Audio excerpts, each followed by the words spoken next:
Ce soir, nous allons voir un thème concernant la sorcellerie. Et je l'ai intitulé « Quelques signes extérieurs et intérieurs qui montrent que vous êtes victime de la sorcellerie ».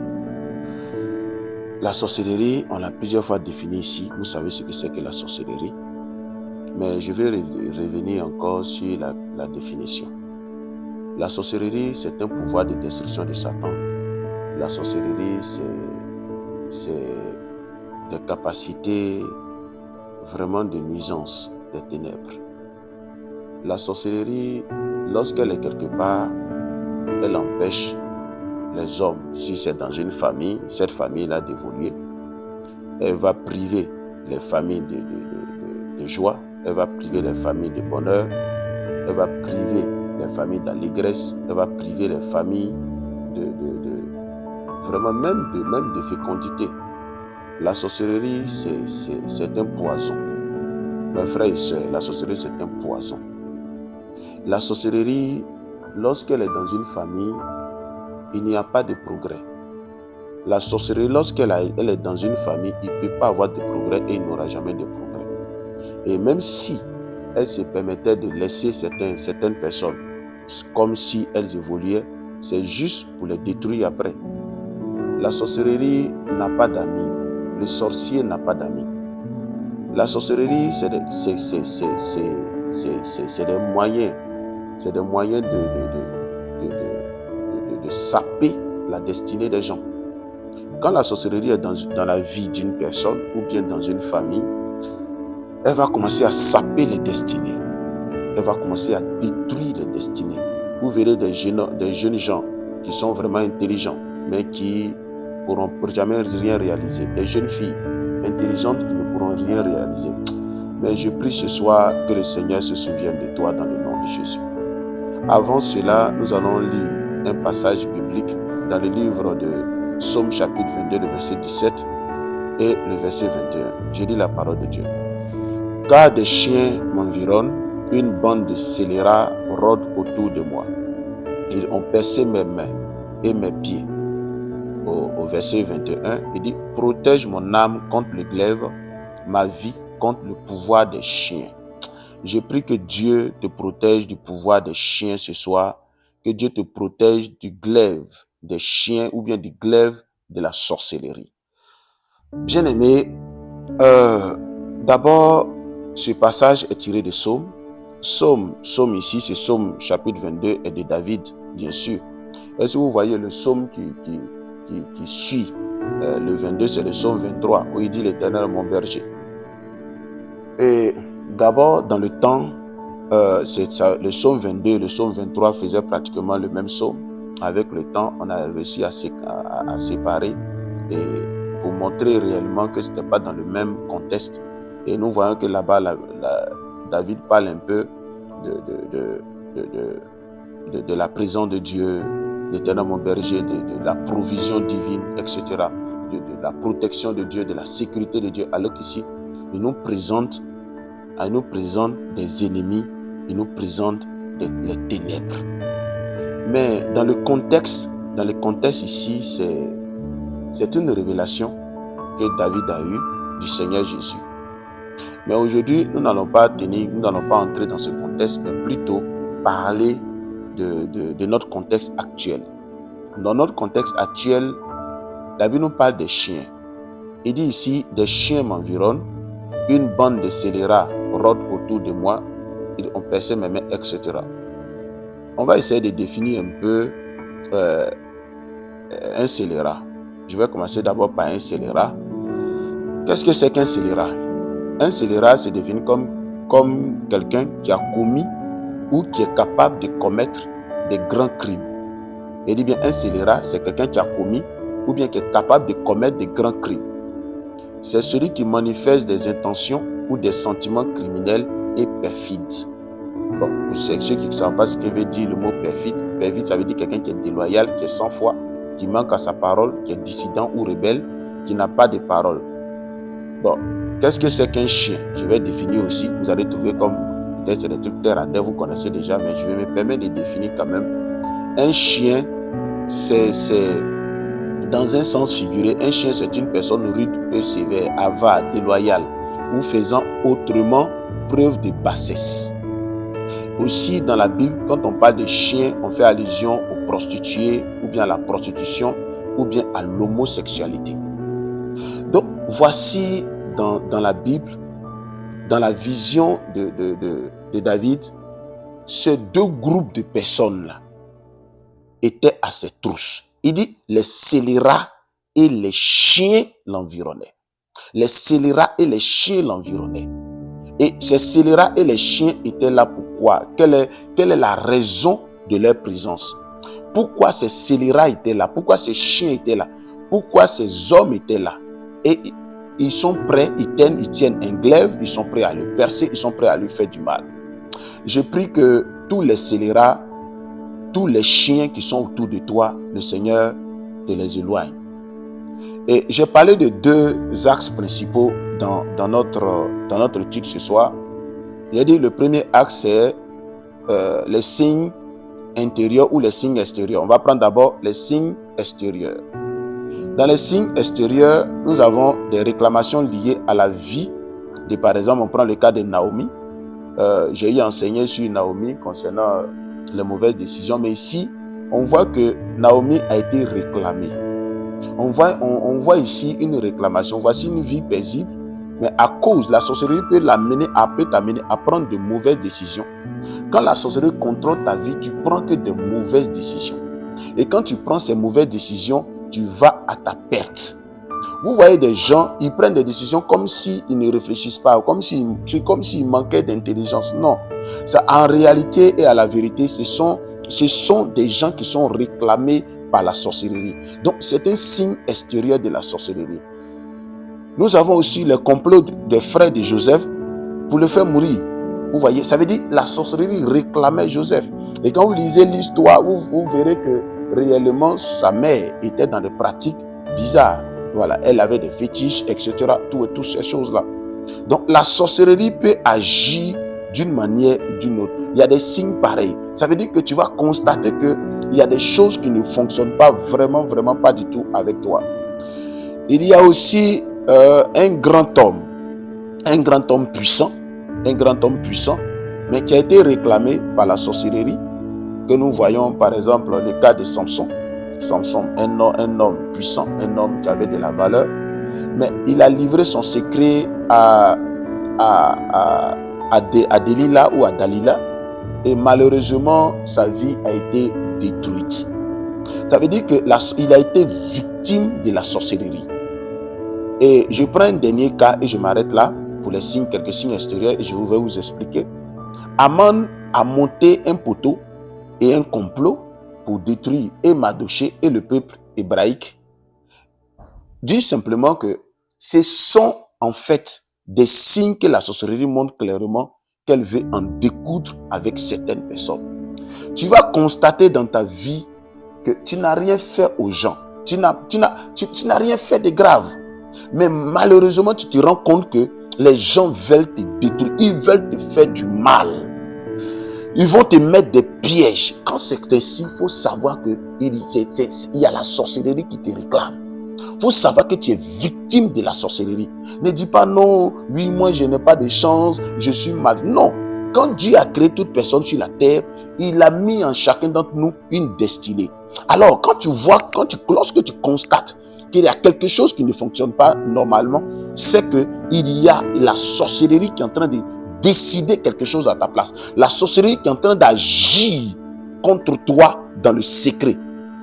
Et toutes ces personnes que j'ai citées, ces quatre exemples que j'ai cités, c'est des gens qui avaient des grandes destinées. C'est des gens importants, c'est des gens vraiment puissants. Malheureusement, ils ont été réclamés un moment de leur vie par la sorcellerie.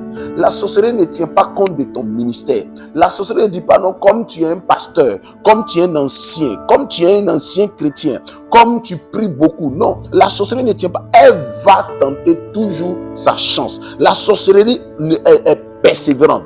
La sorcellerie ne recule pas. Elle n'a pas reculé devant Samson, un homme qui était aussi puissant. C'est pas devant toi qu'elle va reculer. Mais la seule chose que tu peux faire pour que la sorcellerie recule ou bien qu'elle tombe, c'est de demeurer en prière et de prendre toujours la décision de marcher avec le Seigneur et de ne pas t'amuser véritablement et de marcher toujours dans la voie du Seigneur. Ainsi, tu pourras neutraliser la sorcellerie. Le deuxième axe, c'est les signes intérieurs. On prend le livre de Job. Là, je vais lire un peu parce que je vais parler un peu profondément. Le livre de Job, chapitre 4, verset 13. Verset 13 jusqu'au verset 16. J'ai lu la parole de Dieu. Il dit, au moment où les visions de la nuit agitent la pensée, quand les hommes sont livrés à un profond sommeil, je fus saisi de frayeur et d'épouvante, et tous mes os tremblèrent. Un esprit passa près de moi, tous mes cheveux se hérissèrent, une figure d'un aspect inconnu était devant mes yeux, et j'entendis une voix qui murmurait doucement. Bien aimé, ici il s'agit de Job. Job qui était dans sa situation de souffrance, pendant qu'il était traqué par les ténèbres. Le diable le traquait jusqu'à ce qu'il se présente à lui dans ses songes. Ça veut dire quoi? Job n'arrivait pas à dormir. Il dit, il y a un esprit qui est passé à côté de lui et il a commencé à trembler. Bien aimé, je vous assure, lorsque le diable t'affronte, je vous assure, tu vas sentir des frissons. C'est un être, c'est vrai qu'il a été dépouillé à la croix, mais il détient quand même un point de pouvoir. Mais je prie que le Seigneur te donne par son sang la victoire sur ces entités-là, sur ces démons-là. Donc ça veut dire que dans tes songes, le diable est capable d'entrer dans tes songes. Et les signes qui montrent que la sorcellerie te domine dans tes songes, lorsque tu vas rêver, tu verras que tu te retrouves parfois dans des endroits où tu ne sais même pas où tu te retrouves, dans le néant. Ou bien tu peux sauter dans le vide. Tu sautes dans le vide, ou bien tu es dans le néant, ça veut dire que tu ne sais même pas où tu es. C'est que si tu rêves de cette manière, c'est que réellement tu es victime de la sorcellerie. C'est un signe intérieur que la sorcellerie est à tes trousses, ou bien que tu es victime de la sorcellerie. Deuxième élément, lorsque tu rêves et qu'on te donne à manger, tu as mangé, il faut savoir que tu es victime de la sorcellerie. Ça veut dire que tu manges dans tes rêves. Il faut savoir que ces esprits-là, ce sont les esprits qui sont chargés de te nourrir dans les songes. Et ces esprits, c'est la sorcellerie. C'est une manière de t'envoûter. Troisième signe que tu es victime de la sorcellerie dans tes songes, tu vas voir des gens qui vont te poursuivre. Ça peut être des êtres humains. Des êtres humains qui vont te poursuivre avec des gourdins. Ça veut dire simplement que c'est un signe de la sorcellerie. Quatrième élément, pour montrer que c'est un signe intérieur de la sorcellerie, tu verras dans tes songes des animaux. Ça peut être des fauves, ça peut être des fauves, ça peut être des buffles, ça peut être des chiens, ça peut être encore des guépards ou des léopards, ça peut être des buffles comme je disais, et ils vont te poursuivre dans tes songes. Ils vont te poursuivre. Quand tu vois ces choses, ça veut dire que réellement la sorcellerie est à tes trousses. La sorcellerie est à tes trousses. Et ici, je voudrais m'attarder sur l'image du chien. Là, quand je définissais ici le chien, le chien et le scélérat représentent l'ensemble des sorciers. C'est des gens perfides. Quand on dit c'est des gens perfides, c'est des gens qui sont sans loi ni foi. Et je vous ai défini qu'un scélérat, c'est un criminel. Un scélérat, c'est quelqu'un qui est sans morale. Un scélérat, c'est quelqu'un qui est un criminel. Donc, ça veut dire simplement que ces gens-là, ils se constituent en un groupe et ils vont se mettre autour de nous, ou bien ils vont se mettre autour de toi et ils vont entrer dans tes songes. Mais comment est-ce qu'ils arrivent à entrer dans les songes? Comment ils arrivent à entrer dans les songes? Ces scélérats et ces chiens, qui sont l'image des sorciers et des sorcières. Comment ils arrivent à entrer dans les songes? Ils vont arriver à entrer dans les songes par la colère. C'est pourquoi vous qui dormez sous l'effet de la colère, vous qui avez des choses dans le cœur, vous dormez, sachez que vous êtes vous êtes à la portée de la sorcellerie. La sorcellerie peut faire de vous ce qu'elle veut. Elle peut venir danser sur vous. Elle peut venir jouer avec votre corps. Elle peut même utiliser votre âme. Elle peut vous donner à manger. Elle peut vous envoûter. Elle peut faire de vous ce qu'elle veut. C'est pourquoi il n'est pas bon de dormir avec la colère. C'est pourquoi l'apôtre Paul, il écrit et il dit, si vous fâchez, ne dormez pas avec votre colère. Que le soleil, il dit même que le soleil ne se couche pas sur votre colère. Ça veut dire quoi? La nuit, les sorciers viendront fouiller dans les maisons. Comme Psaume 59 nous dit, il dit quoi? Ils hurlent comme des chiens. Ils font le tour de la ville, cherchant leur nourriture. Et ils passent leur temps sans être rassasiés. Ça veut dire quoi? La nuit, là, les scélérats, les chiens qui sont des sorciers et sorcières vont faire le tour des maisons. Quand ils arrivent là où il n'y a pas d'ouverture, là où il y a des ouvertures, ça veut dire les gens qui dorment avec les colères, ils vont les entrer. Et ils vont utiliser la vie de cette personne.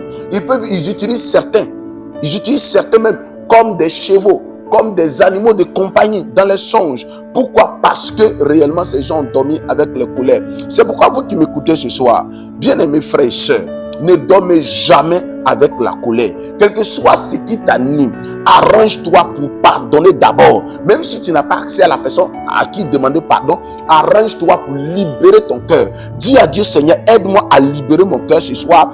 Aide-moi à libérer mon cœur ce soir pour que véritablement je puisse dormir dans la paix. Je pardonne à mon frère, même si je n'ai pas encore eu contact avec lui, je pardonne à mon frère. Regardez bien, mes frères et sœurs, il y a ces choses-là qui détruisent la vie des chrétiens. Les sorciers sont tellement malins, ils sont tellement rusés, ils vont te provoquer, ils vont envoyer des gens pour te provoquer, de sorte à t'énerver. Souvent tu ne sais même pas pour rien, tu es là comme ça et puis bon, tout à coup, quelqu'un vient, quelqu'un t'offense, une personne t'offense.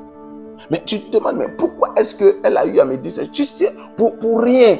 En fait, la sorcellerie mandate des gens. Et dans leur perfidie, ils vont créer les conditions. Et lorsque les conditions sont créées, l'objectif c'est quoi? L'objectif c'est de te détruire, frère. L'objectif c'est de faire de toi un cheval dans le monde, dans le monde spirituel et t'utiliser comme un cheval. Souvent, quand tu dors, quand tu es victime de la sorcellerie, et quand tu dors, 5e élément, quand tu dors et tu te réveilles, tu vas te sentir fatigué. Quand tu es là, tu te sens fatigué, comme quelqu'un qui a fait du sport la veille. Ça veut dire que tu es victime de la sorcellerie. Ça veut dire que tu te sens fatigué, ton corps est fatigué, tu n'as rien fait d'extraordinaire, mais tu es tout le temps fatigué. Tu dors en bonne santé, tu te réveilles toujours fatigué. Ça veut dire simplement que la sorcellerie a pris le contrôle, la sorcellerie joue de ton corps, la sorcellerie utilise ton corps. Et vous qui vous sentez fatigué au réveil, ça veut dire que la sorcellerie utilise vos corps. Et comment la sorcellerie réussit à utiliser votre corps? Vous qui dormez avec colère, vous qui dormez avec les rancœurs, vous qui dormez avec les palabres, la sorcellerie va utiliser ton corps pour aller chasser un gibier au nord, pour aller chasser un gibier à l'ouest, pour aller chasser un gibier au sud, pour aller chasser un gibier à l'est. Et quand ils finissent tout ce parcours, ils te donnent maintenant, ils te laissent, et toi maintenant tu te retrouves fatigué, tu te retrouves épuisé, tu te retrouves exténué. Je déclare que la sorcellerie n'emploie plus ton corps. Il y a beaucoup aujourd'hui ce soir qui m'écoutent, dont la sorcellerie utilise votre corps. La sorcellerie emploie votre corps parce que quand vous vous réveillez, vous vous sentez fatigué. Si tu es là, tu m'entends, sache que réellement tu es victime de la sorcellerie et que le Seigneur te délivre ce soir. Que le Seigneur te délivre dans le nom de Jésus-Christ de Nazareth. Je vais vous rendre un témoignage. Le témoignage d'une jeune sœur. La jeune sœur, elle est à Abidjan. Elle avait des difficultés financières. Ça n'allait pas chez elle.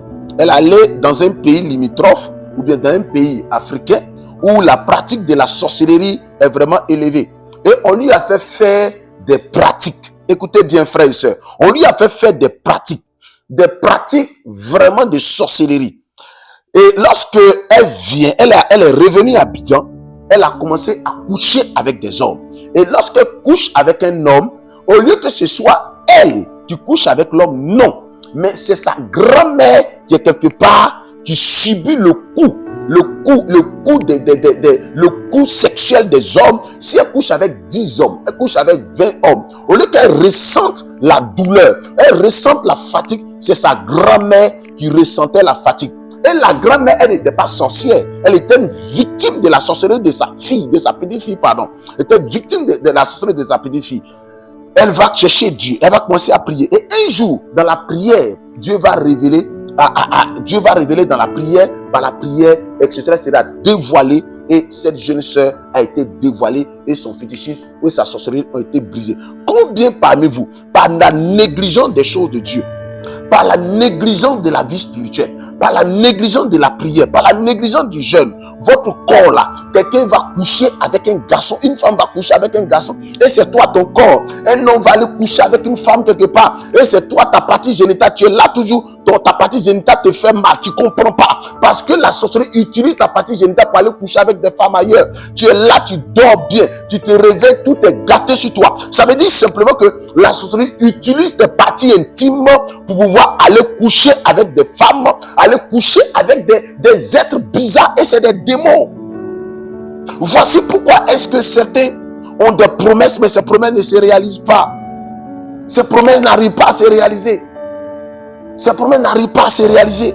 Il y a des gens ici qui m'écoutent. Vous m'écoutez. Souvent tu es là, tu as des sensations sexuelles. Ça veut dire que tu sens des excitations qui arrivent. Excuse-moi du terme, comme ça. Mais écoute-moi, jeune sœur. C'est un esprit de sorcellerie. Tu es victime de sorcellerie. Parce que tu es victime de sorcellerie. Et tu dois te lever. Tu dois te lever pour mettre fin à cela. Tu es victime de sorcellerie. Donc, 6e élément, tu peux être là et tu as des excitations. Tu ne comprends même pas, mais tu as des excitations, tu n'arrives pas à te retenir. En fait, il y a la sorcellerie derrière. La sorcellerie qui se déguise en mari de nuit. Et elle vient, elle sème des choses en toi. Elle veut te pousser à faire des pratiques bizarres. Bien-aimés frères et sœurs, levez-vous dans la prière. 7e élément, lorsque tu es victime de la sorcellerie, tu vas entendre des voix menaçantes. Ça veut dire des voix qui troublent ta quiétude. Tu es là, tu peux entendre dans tes oreilles, lui tu vas mourir, cette année ne va pas finir, tu vas mourir, toi tu vas mourir, toi tu vas mourir. Quand tu entends ces voix-là, ne dis pas non, c'est le Seigneur qui est en train de te parler. Non, Dieu ne parle pas ainsi. C'est la voix de la sorcellerie dans ton entendement, dans ton esprit et dans tes oreilles. C'est la sorcellerie pour te faire peur, pour te traumatiser. Et il faut maudire ces voix-là. Je prie tous ceux qui entendent des voix de mort, que je maudis ces voix de mort dans vos oreilles, dans votre esprit et dans votre corps ce soir, dans le nom de Jésus-Christ de Nazareth. La sorcellerie agit ainsi, frères et sœurs. Et 8e signe que tu es victime de la sorcellerie. Bien-aimé, tu peux avoir de l'argent. Tu peux avoir 10 000 francs dans ton portefeuille. Ça, je vais dans les signes extérieurs. Tu peux être là.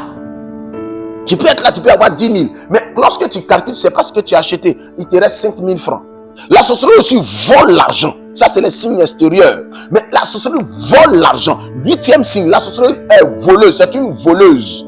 La sorcellerie est une voleuse. Et quand tu constates ces signes-là, sache que tu es victime de la sorcellerie. 9e signe que tu es victime de la sorcellerie. Tu vas constater que tu es tout le temps malade. Tu prends complément alimentaire. Tu es assuré.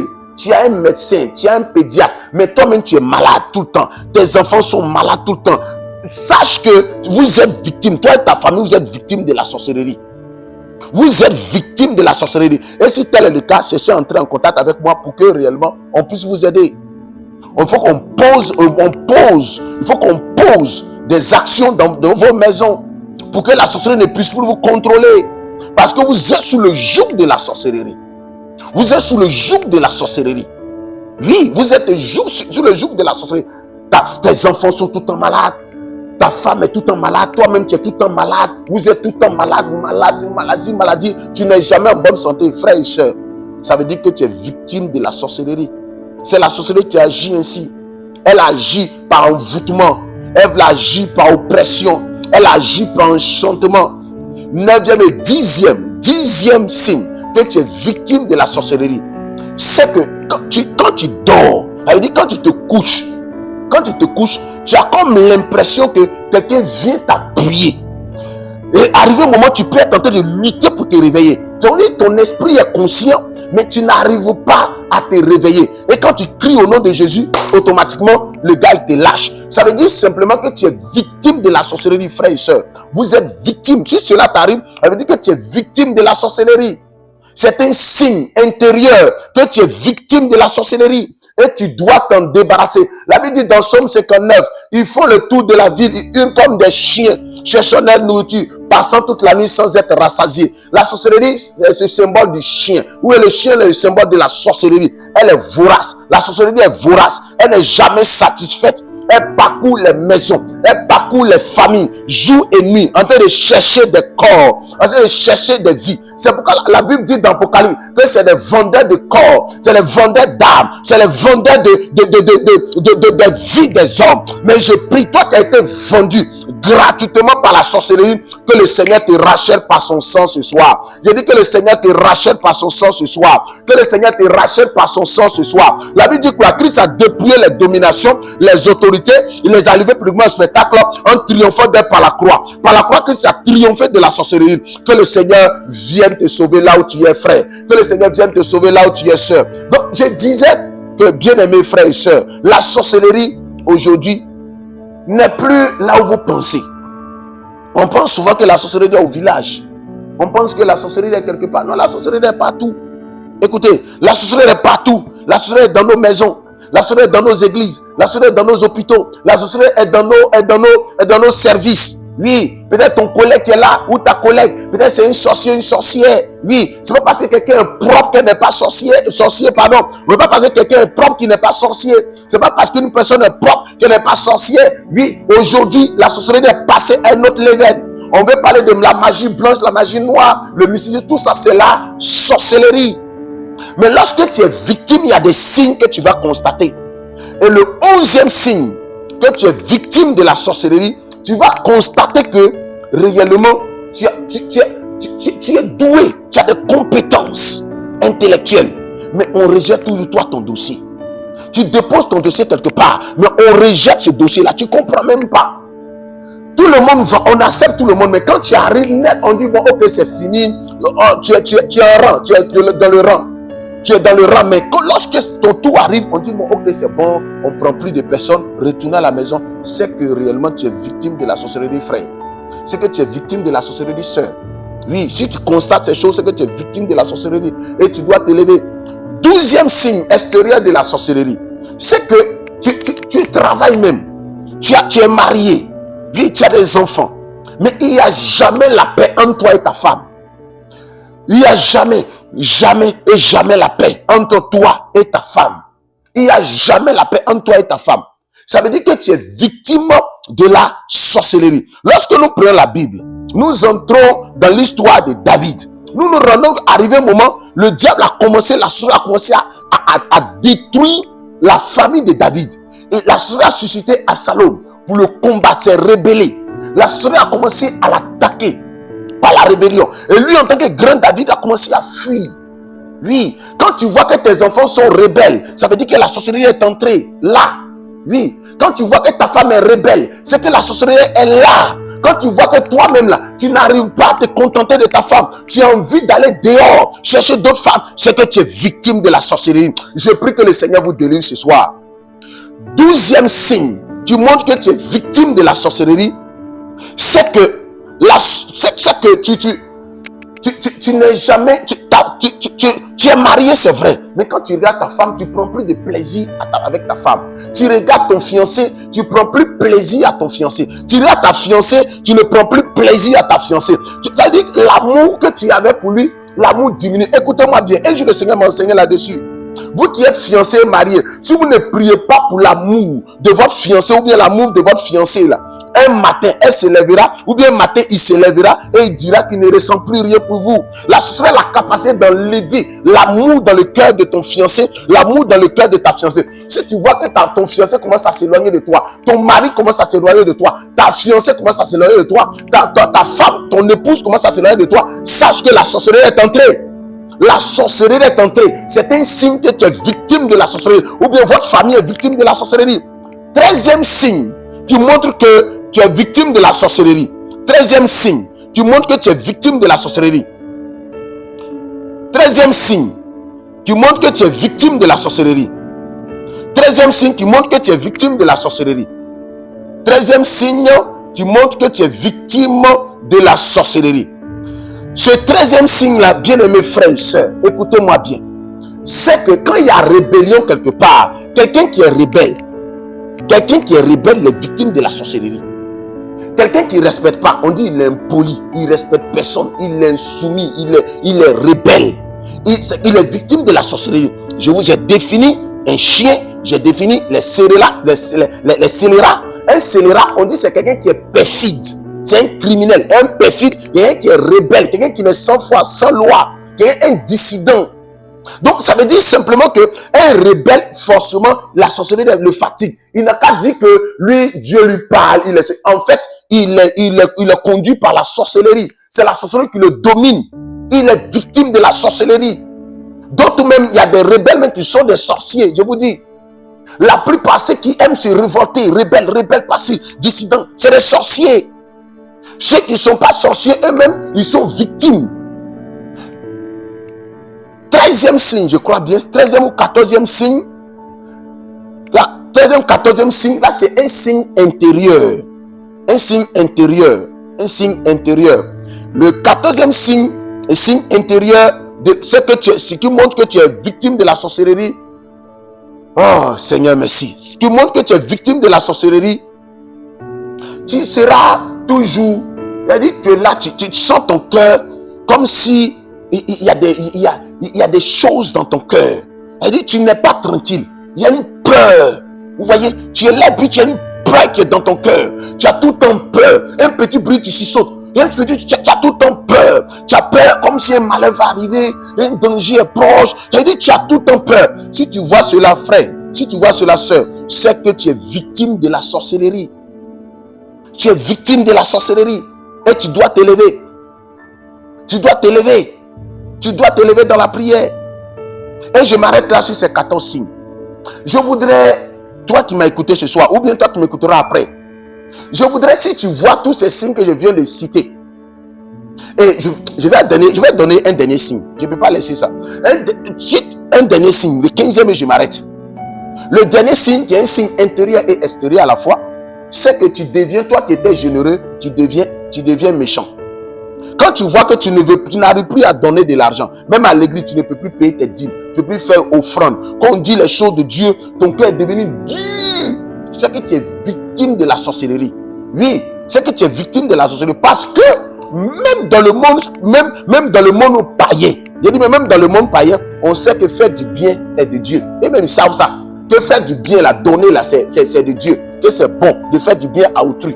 Mais toi, tu ne veux pas être chrétien. Et puis ton cœur est dur quand on dit donner, tu ne veux pas donner. Ça veut dire que tu es victime de la sorcellerie. Donc, je vous laisse avec ces 15 signes. Mais comment faire pour sortir de là? Je vous ai déjà donné les 7 éléments. Vous allez sur YouTube, vous trouverez les 7 éléments. Comment sortir des griffes de la sorcellerie. Mais pour l'heure, ce que je peux vous dire, prenez des moments de jeûne. Frère, prends des moments de jeûne. Et commence à prier beaucoup les nuits. Prie beaucoup les nuits. Prie beaucoup et commence à maudire le règne de la sorcellerie sur toi. Commence à détruire les trônes, les autels, les fondements de la sorcellerie et tu auras la victoire. Parce que si tu joues avec la sorcellerie, elle va te manger. La sorcellerie mange les bébés. Écoutez bien, la sorcellerie la mange bébé. La sorcellerie mange les adolescents. La sorcellerie mange les jeunes filles. La sorcellerie mange les mamans. La sorcellerie mange les papas. La sorcellerie mange tout le monde. La sorcellerie, je vous ai dit, c'est des scélérats. C'est des scélérats, c'est des chiens. C'est ce que la Bible dit. C'est des scélérats, c'est des chiens. C'est des gens qui sont sans morale. Ils sont sans foi ni loi. Ils sont perfides. Donc, ils développent une sorte de perfidie à telle enseigne qu'ils sont sans pitié, ils sont sans compassion. Mais je prie que le Seigneur te vienne en aide. Je prie que le Seigneur entre dans ta dimension. Je dis bien, je prie que le Seigneur entre dans ta dimension pour t'aider à sortir des griffes de la sorcellerie. Prie beaucoup les nuits. Oui, prie beaucoup les nuits. Je dis bien, prie beaucoup les nuits. Prie beaucoup les nuits. Et que le Seigneur te bénisse ce soir. Et que sa grâce soit sur ta vie. Et lorsqu'on prend Colossiens chapitre 2, le verset 14, il dit, Christ a effacé l'acte dont les auteurs nous condamnaient et qui subsistaient contre nous. Il les a détruits en les clouant à la croix. Bien aimé, quelle que soit la puissance de la sorcellerie, même si tu es victime aujourd'hui, sache que Colossiens 2, verset 14 dit, Christ a détruit leur ordonnance.